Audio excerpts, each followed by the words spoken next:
પછી બીજું છે કે જે વાંચવું છે ને એ પુસ્તક સ્વરૂપે જોઈએ છે ને એને મળતું નથી, તો એને અમે ઓન ડિમાન્ડ પ્રિન્ટિંગ એવી વ્યવસ્થા આખી નવજીવનની અંદર ઊભી કરી છે કે એક કોપી પણ અમે છાપી શકીએ છીએ.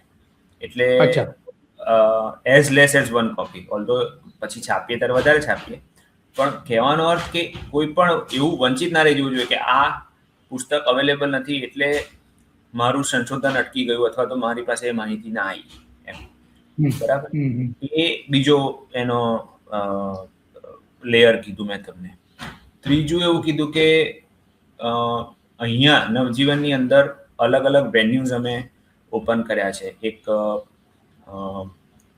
હૃદયકુંજ કરીને, હૃદયકુંજ જે ગાંધીજીનું ઘર છે સાબરમતી આશ્રમમાં, એવું જ નાનું હૃદયકુંજ અમે અહીંયા નવજીવનમાં પુસ્તકોનું વેચાણ કેન્દ્ર બનાવ્યું છે, જ્યાં લોકો આવી શકે. અહીંયા એક મ્યુઝિયમ છે જ્યાં નવજીવનમાં મૂળ 100 વર્ષ પહેલાં જે નવજીવન જેના પર છપાતું હતું તે મશીન, એનું ઓપરેટિંગ કેવી રીતે છે, નવજીવન સંસ્થાનો ઇતિહાસ શું છે.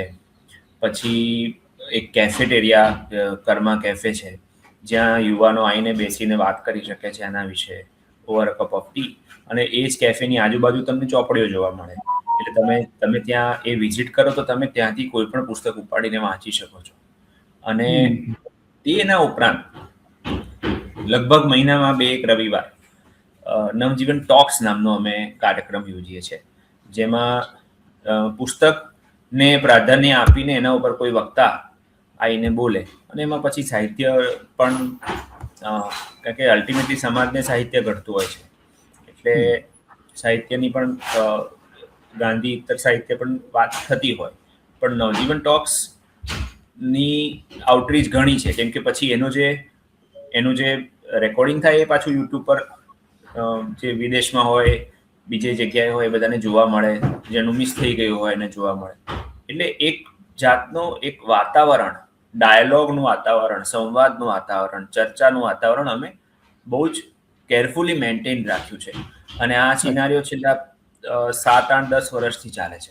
એટલે અત્યારે એક મામૂલી તો ના કહેવાય, પણ એક પ્રિન્ટિંગ પ્રેસનો જે લિમિટેડ સ્કોપ જેને કહેવાય નવજીવનનો, અથવા તો પબ્લિશિંગ હાઉસનો લિમિટેડ સ્કોપ કહેવાય, એનાથી તો ઘણા આગળ નીકળી ગયા છીએ. અને યુવા વર્ગમાં ખાસ કરીને આ સંસ્થાને હવે બહુ જ એવી રીતે જોવામાં આવે છે કે ભાઈ અહીંયા જવું જોઈએ, અહીંયા મુલાકાત લેવી જોઈએ.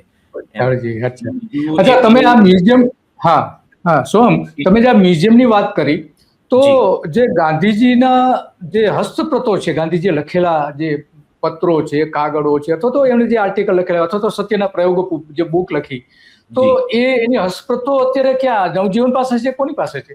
ના, એ જવાબદારી વિવિધ સંસ્થાઓની હતી. નવજીવન પાસે પ્રકાશિત લખાણો ની જવાબદારી છે, અને એમણે લખેલું કોઈ પણ સાહિત્ય અપ્રકાશિત હોય તો પણ એ જવાબદારી નવજીવનની છે.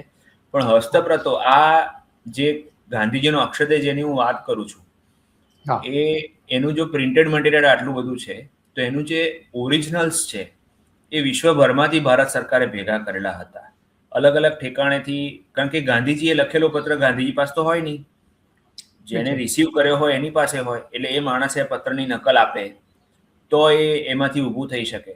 એટલે એ હસ્તપ્રતો એક જ ઠેકાણે નવજીવનમાં ભેગી ના થઈ શકે. કોઈ માણસ દિલ્હીમાં બેઠો છે તો એ દિલ્હીમાં કોઈક સેન્ટર હોય ત્યાં આપે, કોઈક માણસ ચેન્નઈમાં બેઠો છે તો ચેન્નઈના સેન્ટરમાં આપે. તો એવી રીતે દેશમાં અને પરદેશમાં અલગ અલગ સેન્ટર્સ બનેલા છે, જેના પછી આર્કાઇવ્સ બન્યા. એ જગ્યાએ આ બધી હસ્તપ્રતો સચવાયેલી છે. એટલે એમાં અમદાવાદ ખાતે એ સેન્ટર સાબરમતી આશ્રમ હતું, એટલે અત્યારે એમના હસ્તલિખિત લખાણો સાબરમતી આશ્રમમાં અમદાવાદમાં, દિલ્હીમાં રાષ્ટ્રીય ગાંધી સંગ્રહાલય છે, એવા બધા જે અલગ અલગ આર્કાઇવ્સ છે એ આર્કાઇવ્સમાં એ સચવાયેલા છે. અચ્છા, ઓકે, સમજી ગયો. તો એ આર્કાઇવ્સમાં જે લોકોએ માનો કે રેફરન્સ તરીકે જોવું હોય તો આર્કાઇવ્સમાં એને જવું પડે કે એની હસ્તપ્રત જોવી હોય. પ્રકાશિત હોય તો એ અમારા પાસે જે ચોપડીમાં એ લખાણનો ઉલ્લેખ આવતો હોય ત્યાં જે વાત પતી જાય. અપ્રકાશિત હોય તો જ એમણે હસ્તપ્રત સુધી જવાની જરૂર છે. બરાબર છે. અને બીજું આ જે ગાંધીજી જે યંગ ઇન્ડિયા અને એ જે ન્યૂઝપેપર્સ બહાર પાડતા હતા, તો હરિજન જે છે તો એની એ બધા પ્રિન્ટ આપણે છે આપણી પાસે, જોવા હોય તો કોઈને અભ્યાસ કરવો હોય એના ઉપર એ છે જ અહીંયા તો છે જ, ફિઝિકલ કોપીઝ છે જોવા માટે, એને બરાબર સાચવીને કન્ઝર્વ કરીને રાખેલી છે, પણ એ હવે ડિજિટાઇઝ સ્વરૂપે ઓનલાઈન પણ મૂકવામાં આવી રહી છે. એટલે એ આમાં પ્રેઝન્ટ મોડ અલાઉડ હોય તો હું બતાવી શકું છું. હા બતાવી દો ને. યસ.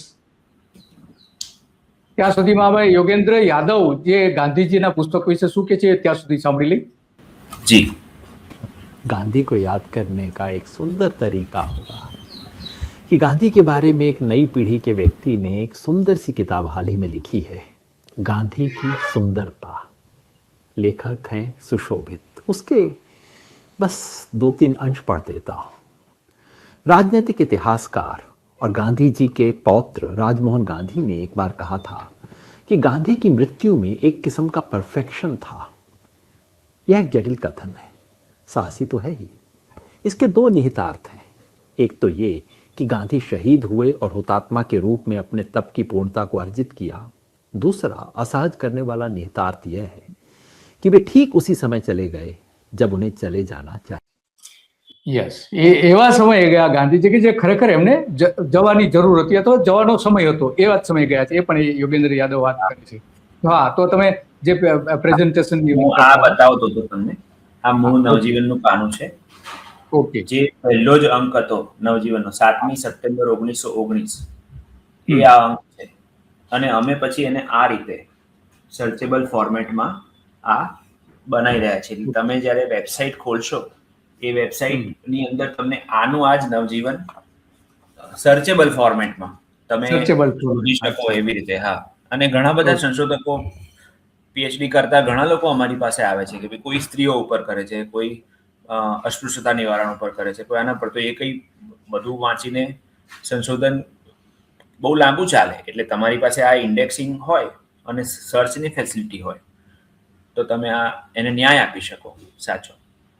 અચ્છા, તો માનો કે મને કોઈ મેસેજ મોકલેલો છે, તો એ ગાંધીજી વિશે એમને મોકલેલું, એ ખરેખર સાચું છે કે ખોટું છે અથવા તો શું છે, એનો મારે રેફરન્સ શોધવો હોય તો એ હું કઈ રીતે શોધી શકું? હા, એટલે એની પદ્ધતિ છે, તબક્કા છે. ખાલી એટલું પહેલા તો સ્વીકારવું પડે કે આ 2 મિનિટની મેગી નથી. એટલે તમે મને તાત્કાલિક મને કહો કે આ સાચું છે કે ખોટું, એવો કોઈ જવાબ આપનારું કોઈ હોય તો એ તમારે શંકા કરવી જોઈએ.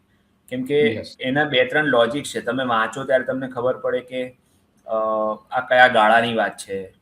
પહેલા તો સમયગાળો નક્કી કરો, પછી તમે કયા પુસ્તકમાં એ હોઈ શકે તે શોધો. અને એ બધું જો ડિજિટાઇઝ હોય ને ઓનલાઈન હોય, જે અમારું સ્વપ્ન છે ને અમે એના ઉપર કામ કરી રહ્યા છીએ, તો તમે એ કીવર્ડ્સથી સર્ચ કરો. મૂળે તો આખો જ ડેટા ડિજિટાઇઝ છે ત્યારે વોટ્સએપમાં મળેલી વસ્તુ તમે સીધી સર્ચથી જ શોધી શકવાના છો કે આ ગાંધીજી છે કે. એટલે ત્યાં તરત જ એનો નિવેડો આવી જશે એમ.